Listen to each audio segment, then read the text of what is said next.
Debido a la gran popularidad que Mario consiguió después del lanzamiento de Super Mario Bros. En la NES, Nintendo decidió experimentar nuevos terrenos para su personaje.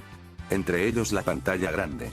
Por 1990, muchos estudios cinematográficos buscaron adquirir la licencia de Super Mario para realizar una película, ofertas que fueron rechazadas por Nintendo. No obstante, en 1991 el productor Roland José visitó a Nintendo de América, para mostrarle su propuesta a Minoru Arakawa, que quedó interesado.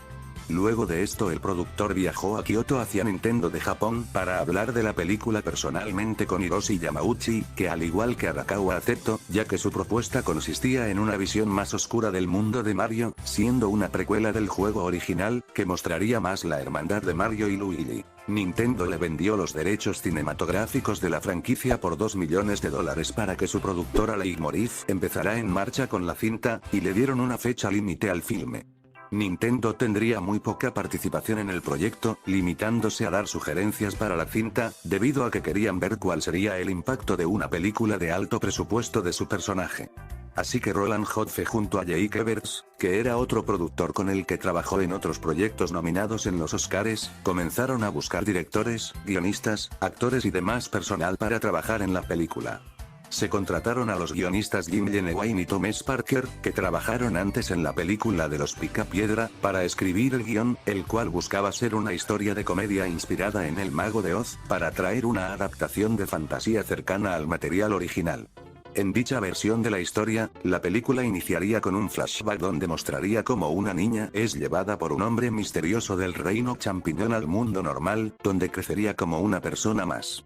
Esta niña sería la legítima princesa del reino champiñón, pero no sería Daisy ni Peach, sino que sería otra princesa llamada Hildegard, abreviada como Hildy.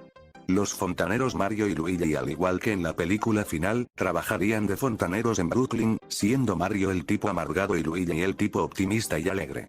Mario y Luigi terminan escapando de un gángster porque le deben dinero, lo que provoca que terminen en el reino champiñón por accidente, mismo lugar donde también terminó Hildy porque fue secuestrada por Koopa, lo que llevó a que los fontaneros buscaran salvarla. En su viaje encontrarían distintas cosas como una bruja que buscaría romper un hechizo con un beso, o un huevo de dinosaurio al que terminan llamando Mario Jr. en lo que buscan a su madre. Esto último me recuerda a un capítulo de la serie de Mario. Koopa busca casarse con Hildy, que descubre ser la princesa de ese mundo, para así poder conseguir la corona de la invencibilidad, lo que aumentará sus poderes y lo convertirá en el gobernante del reino. Hildy se niega a casarse con él, por lo que Koopa decide usar unos chocolates para hipnotizarla y hacer que se enamore de él, pero mientras más chocolates come, su apariencia cambia hasta convertirse en una Koopa femenina. La boda se lleva a cabo y cuando la princesa estaba a punto de entregarle la corona a Koopa, Mario y Luigi logran regresarla a la normalidad, pero el malvado Koopa logra obtener la corona y se vuelve muy poderoso. Mario recuerda una historia que Luigi le contó en su travesía y la utiliza para engañar a Koopa, convenciéndolo de hacerse gigante mientras provoca destrozos, y convierte a Luigi en piedra, pero debido al enorme tamaño que alcanzó Koopa, su corona se cae de su cabeza provocando que este sea vencido cayendo en un pozo de lava como en Super Mario Bros. Luigi regresa a la normalidad y se revela al padre de Hildy, quien permite dejar a su hija en Brooklyn para estar con Luigi. Y así se resumiría esta versión de la película. Como vimos, la historia, pese a que también tiene sus diferencias con el juego de Mario, es considerablemente más fiel que el resultado que conocimos, y esto también se ve reflejado en los artes conceptuales.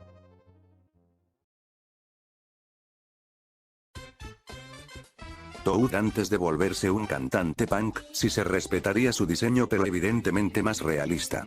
En algunos diseños se ve que tendría su hongo de un color rosado, y en otros con el color blanco tradicional. También se tienen artes de otros personajes ligados a los Toads, que algunos se ven decentes, y otros no muy agradables, aunque es curioso imaginar cómo se hubieran visto en la película. Por parte del malvado tirano Koopa. Es interesante ver la forma en que querían adaptarlo, pues se le muestra como un guerrero con un traje de tortuga y una larga cabellera roja. La mayoría de artes lo hacen ver como alguien amigable, pero también hay otros que lo muestran de una forma más imponente. Los Goombas tuvieron una gran cantidad de apariencias consideradas, algunas más parecidas al juego, hasta otras mucho más realistas. Posiblemente se planeó mostrar a los Goombas débiles representados por los más pequeños, y otros mucho más poderosos que serían con el diseño más demoníaco. Luego está Yoshi y los Bob-Bombs, que como podemos apreciar en el caso de Yoshi sería mucho más gordito y no tan realista como lo terminamos viendo en el corte final, y en el caso de la bomba, esta sería un ser vivo y no un objeto. Y pasando a personajes que no aparecieron en la película, están los Koopas normales. Al igual que los Goombas se barajearon varias apariencias para estos personajes, desde más parecidas a una tortuga como en el juego, y otras que me recuerdan al lagarto de The Amazing Spider-Man.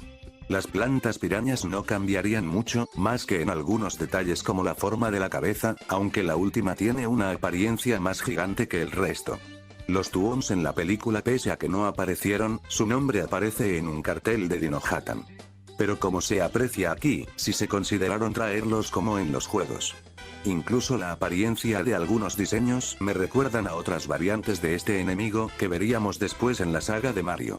Y para terminar con esto, tenemos artes de personajes originales para la película, que serían una tortuga mensajera, posiblemente le serviría a el Rey Koopa, y unos peces que podrían estar basados en el Chip Chip, aunque no se parezcan en nada. Con esto terminamos con los artes de la película en esta etapa inicial, que no pintan mal, sin embargo aquí es donde la película empieza a irse abajo.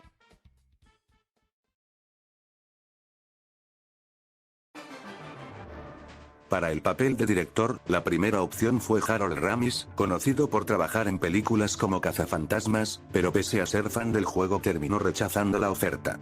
Luego se contrató a Greg Beeman, director que trabajó en License to Drive, sin embargo fue despedido por problemas con los distribuidores. Por lo que al final los directores elegidos fueron la pareja Rocky Morton y Annabelle Hankel, que ya habían trabajado dirigiendo vídeos musicales con anterioridad.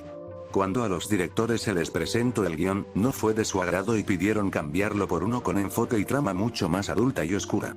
Bajo sus propias palabras: Nunca intentamos recrear el juego original, de lo contrario, la habríamos hecho animada. Morton tuvo una reunión con el mismísimo Shigeru Miyamoto para discutir de la cinta, pero después de esa reunión no se volvieron a ver.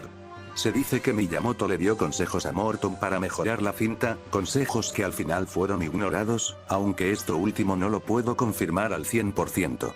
El guión fue cambiado por distintos guionistas, que cambiaron el enfoque de la cinta, pasando a ser una película de fantasía, a una de ciencia ficción con menos humor y más adulta.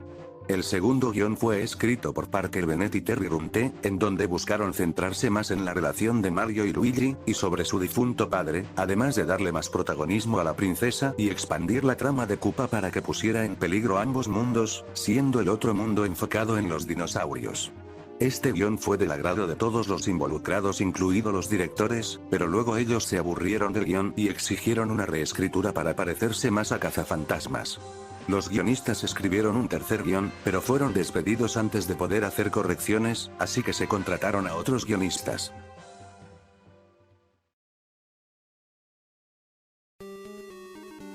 Pero hablando sobre el casting, para Mario hubieron varios actores. El primero era Dustin Hoffman, que buscando impresionar a sus hijos fanáticos del personaje, rogó para interpretarlo, pero Nintendo lo rechazó porque querían que Danny DeVito fuera Mario.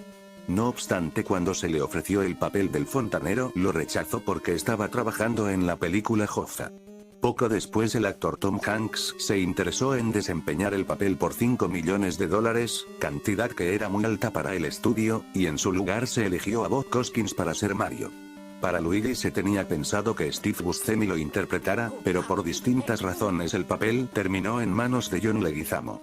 Y para Koopa, tanto a Arnold Schwarzenegger como a Michael Keaton se les ofreció interpretar al villano, pero rechazaron el papel y Dennis Hopper se quedó con el personaje. Los actores se interesaron en la película por uno de los guiones escritos por Dick Clemente y Ian LaFreniere, que tenía una historia demasiado oscura, con nulo parecido al mundo de Mario, que fue del agrado de los directores. Sin embargo, este guión no les gustó a los productores, que se arrepintieron de elegir a dichos directores, por lo que en secreto contrataron a los guionistas Ed Solomon y Jan Rowe para volver el guión mucho más alegre y cómico. Cuando los actores llegaron al set y leyeron sus guiones, quedaron consternados al saber que el guión era diferente al que firmaron, y el guión fue mandado a cambiar de nuevo. En el rodaje hubo varios conflictos entre los directores y el personal, ya que la mayoría del equipo de filmación no les agradaban Morton y Hankel, refiriéndose a ellos como Rocky y Annabelle, el espectáculo de las ardillas voladoras. Los cambios de guión eran tan constantes que los actores se desinteresaron en aprenderse sus líneas porque sabían que tarde o temprano las cambiarían. De hecho, los actores que hicieron de los primos de Koopa improvisaron todas sus líneas por estos mismos problemas. Y así fue como la película tuvo como 9 guiones distintos. Tan mal estaba la situación que las semanas de grabación pasaron de ser de 10 a 15, por lo que los actores estaban trabajando obligados en algo que no les gustaba, al punto que Bob Hoskins y John Leguizamo se la pasaban bebiendo bebidas, incluso se dice que los incitaban a hacerlo para que sonaran más italianos. La película incrementó su presupuesto y tuvieron que buscar ayuda externa, y la cinta se retrasó 6 meses de su estreno original por todo el caos en su producción. Los directores, por extraño que parezca, no querían a Mario y Luigi con sus clásicos trajes rojo y verde, pero al final fueron agregados en el clímax de la cinta por obligación de los productores. Por todo el caos, a los directores no se les permitió participar en las regrabaciones y en la edición para no causar más problemas. Incluso antes de que saliera la película sus carreras ya estaban más que arruinadas. Años más tarde del estreno de la película, los actores principales revelaron que fue la peor experiencia que tuvieron en sus carreras, y con lo que acabo de decir no es de extrañar el porqué. Eso sería lo más importante sobre cómo fue la creación de la cinta en sí, pero aún falta ver la última sección del video.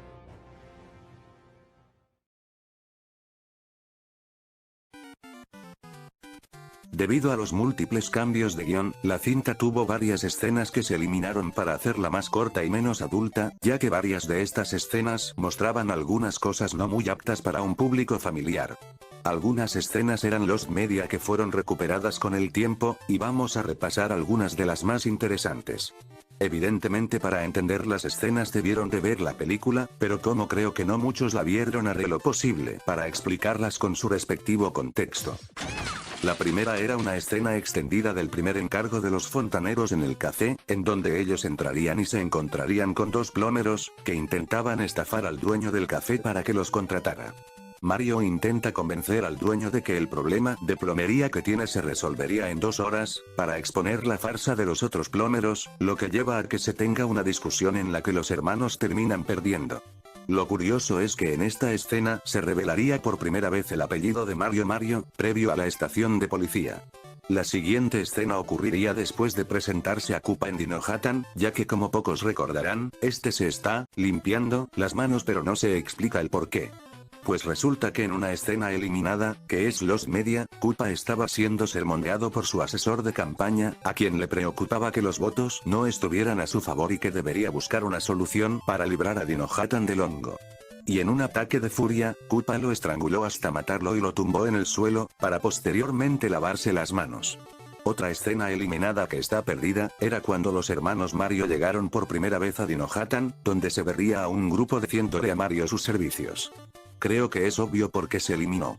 Después de la derrota de Koopa, se mostraría una pequeña escena en donde los primos de Koopa, Spike e Iggy, se felicitan en la oficina de Koopa, donde se preguntan cuál será su próximo trabajo, lo que podría presagiar una posible secuela. La escena post-créditos con los ejecutivos de Nintendo, tendría una parte en donde llamarían a su futuro juego como Mario Bros., rechazando la sugerencia de Spike e Iggy de Super Koopa Cousins, traducido como los Super Primos Koopas. La última escena que mostraré iba a ser un clímax algo diferente, que aunque no se llegó a filmar, se tiene el contexto de la situación. Cuando Mario y Koopa se transportan por Brooklyn, estos terminan en un puente donde Koopa se transformaría en un dinosaurio gigante, y con su larga cola estrangularía a Mario. Pero él usaría la Bob Bomb para lanzarla en su garganta, lo que debilitaría a Koopa y este caería al agua y explotaría, de una forma similar a como es vencido en el juego de NES.